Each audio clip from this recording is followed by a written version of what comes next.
Abbey, can you please say your name and outlet? Abbey Lance, Broad Green, generic. You got speak. Cool.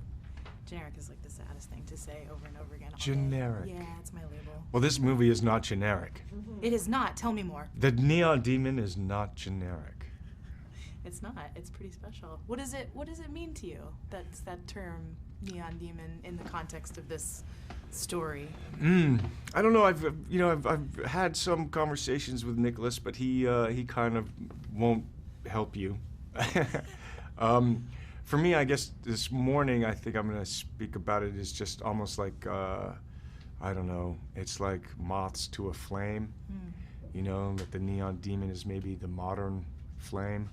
Yeah. You know, this idea of this pulp and pop idea of it. You know, neon has always been part of that kind of pop culture. It was kind of, you know, larger than life. You know, it was Vegas. It's the Strip. It's a technology. It's artificial, but it's natural. You know, and I think it's something that draws you to it. And so I'm going to say that that's my riff on the Neon Demon today. That's a good one. It draws you to it, but also if you touch Has no it, heat. Well, it has heat, but it also makes a sound. But yeah.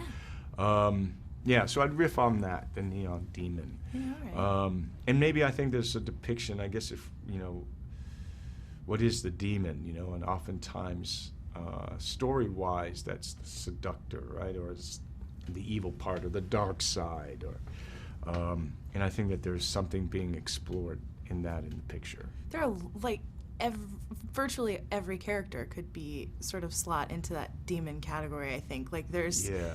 They're very real people, but they're also, like, not really great people. Yeah, right. But I don't know. I mean, but when the movie holds the mirror up, it's not like we don't see ourselves in it, you know? Yeah. Well, and when he was introducing the film last night, Nick said you got your own special introduction. And he I said know, that was very kind. Yeah. Well, so he said that you guys had met before this, but you'd never actually worked together. That's correct, yeah. What made you sort of want to work with Nick? You know, I love Refn's movies. You know, I've loved them, you know, since I've seen them. You know, when I first was introduced, I guess maybe the first one was Pusher. Or it might have been Bronson. Yeah, anyway, so, yeah, I mean, I love his, I'm gonna call it cinema. I love Nicholas's movies. I love his characters. I like his, you know, how thought-provoking he is, how challenging, how he can entertain, or how he decides to do that. And his characters, I always find his characters kind of heroic and really, and they lose, but they try to win. But, you know, and he deals with a lot of what's on the inside and outside, you know, how the person is perceived from a culture around them, and how they're trying to move in that, survive in it, or succeed in it. And I think the Neon Demon definitely falls into that. Yeah, and he also very subtly has this sort of eerie, cultish horror undertone, especially in this one, but in a lot of his stuff too.